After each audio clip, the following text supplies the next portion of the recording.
Okay, so before we start our E-zone testing, what do you need to know about how we test our rackets? Well, first of all, we use the same shuttles, the Yonex AS30s on all tests. We re-string all of the rackets with Yonex BG65 at 25 pounds tension, and it's the same player taking all of the shots. Right, now you have some basic understanding of how we test. Let's move on to the smash test. The smash shot that you're seeing here, and for all of the rackets we've tested within Badminton Racket Reviews E-zone, we take generally 6 shots. We take the 2 highest racket shuttle speeds, and we average those to give us a overall speed. If those two readings are not within a certain percentage of each other, we then retake the entire test.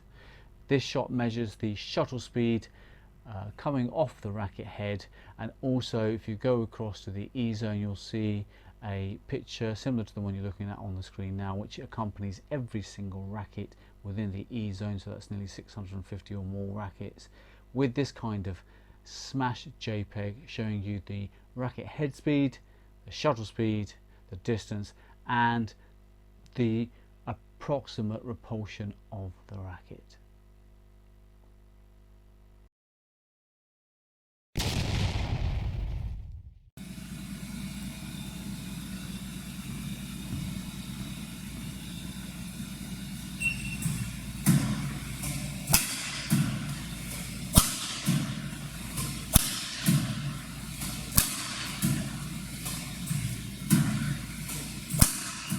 Okay, now we're going to do an E-zone maneuver test. The maneuver shots was designed to tell us about the racket's acceleration abilities, its ability to shift from one direction to the other or shift quickly from nothing to full speed. It also tests the racket's aerodynamics. In this test, the player is sitting still with the racket, and once the shuttle is fired, we measure the shuttle speed to ensure we have consistency within the tests, so it's coming at the same speed all the time, or roughly the same speed as much as we can control anyway. And then the player reacts once the shuttle is fired to hit the shuttle, and we are measuring the head speed of the racket during that test.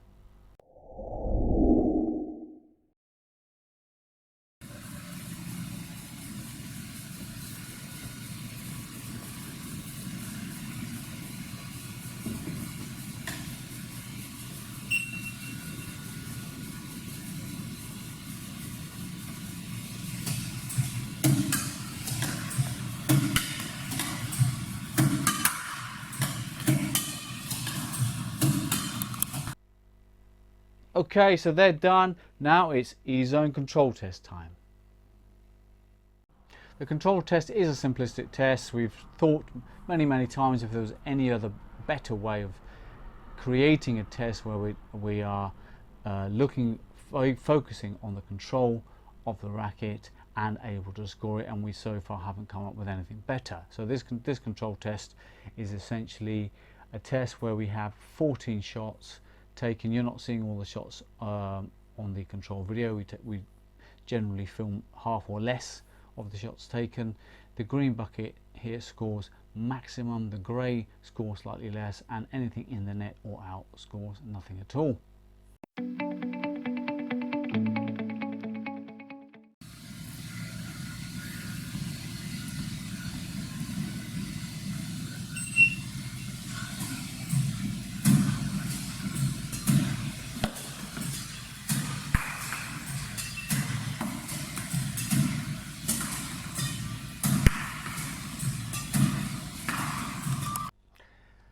Okay, so we've been through the specifications, we've done the court testing. What do we make of this racket? Well, unfortunately, the E-zone testing, it didn't prove to have any great skill set. So there's not a lot to rave about. I think that the Mizuno range in general are the kind of range where You kind of just need to get used to them and spend more time with them. That's what I think. And I think there is a lot of potential in the JPX range.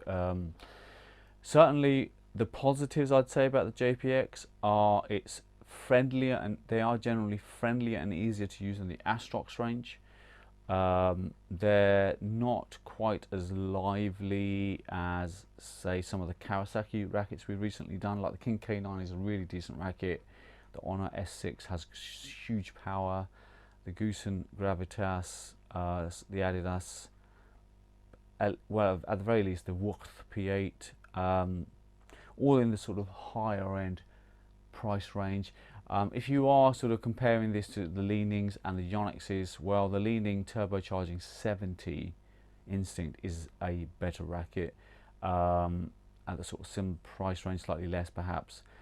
The Nano Flare 270-370 I would say is still better, and probably even the Nano Flare 700. So this racket, I did feel using it on court that, again, getting used to the timing and getting used to where the sweet spot is, you can produce a good smash. And I did feel that, again, once you get used to the balance and the weight, you can control the shuttle reasonably well. It's one of those scenarios where if you went and bought this racket, you'd probably be quite impressed, but we have to compare it to all other 48 and then the other 600 and something rackets, and give a comment on the basis of everything else we've tried, certainly in this test session with the other 47 rackets that we've tried. So it doesn't come out on top, but it's not bad. I think if you're a Mizuno fan, what you may appreciate, just looking at my sort of test notes here, what you may appreciate about this racket is it does a lot of things well.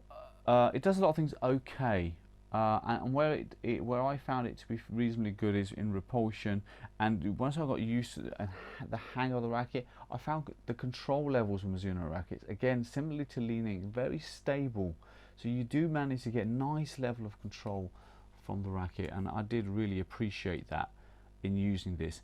Would I be able to give it a thumbs up though? Would I say singles players or doubles players, go ahead and try it? Well, even if there is something that's nice about the racket, but the other JPX rackets do offer a little bit more. So I'm going to say for this one, it's going to be a thumbs down at £120. There's just too much competition from Mizuno itself, let alone Kawasaki, let alone even Kampu has one racket that's probably a little bit quicker and better. Goosen, Yonex, Nano Flares, one or two of them are probably better. The Adidas, so there's just too much competition at £120. It's got to really be something for me to be giving it a thumbs up, and I'm not able to do that here. But I have a respect for this racket. I know that in time you could grow to love it, but we have to compare it directly with the other 47 competitors. So for singles and doubles, I'm afraid it is a thumbs down. Not quite special enough for me to give it a thumbs up. I hope that's helped in your understanding of the racket. Certainly the specifications, how it's going to actually feel, should help. If you want more information, you need to go across to the E-Zone, where we will talk about its overhead ability, its smashing capability, its drive, defense, control and repulsion in a lot greater detail than we are here. This is just a quick synopsis of the racket. If you're not familiar with the E-Zone, there is a video tour, E-Zone video tour following this video. And outside of that, I'm going to keep saying it on every video, we just want to show our gratitude to the support we are getting from across the world. So many different countries, so many different kinds of players, so many different ages, you know, ladies and men. It's been absolutely phenomenal. It really is, and really appreciative of that. Thank you so much for the support. And you know, I just want to say, before I call it a day on this racket today, I just want to say, start leaving reviews, people. If you use this racket, if you're not an E-Zone member, leave reviews on our social media platforms. If you are an E-Zone member, thousands of people visit the E-Zone every month. Go to the E-Zone, leave a review for all of the community that we are building within the E-Zone. We are monitoring our social media sites and our E-Zone feedback reviews carefully. And what I mean by that is, I noticed on some of the forums where people are not really allowed to say what they feel without getting massive criticism from other members, or for like, it's almost like bullying, and that's not going to happen here. If you think that this is the most magical racket ever made by mankind, then you're allowed to say that. If you think it's the worst racket that's ever been produced, you're allowed to say that. But what I'm saying is, as long as you're being constructive and helpful, if you're talking absolute nonsense, we're not going to allow your comments on. But if you're talking sense, irrespective if it's opposite of what we're saying, that doesn't matter. Agreement is not what we're after. What we're after is decent input. Okay, so please bear that in mind and start leaving some feedback for all your fellow badminton players out there. Outside of that, keep up the likes, keep up the sharing. It's amazing. It's amazing. You guys are amazing. Thank you, thank you, thank you. I'm going to sign out today. Nothing else for me to say on this racket. Thanks for tuning in. See you on the next video.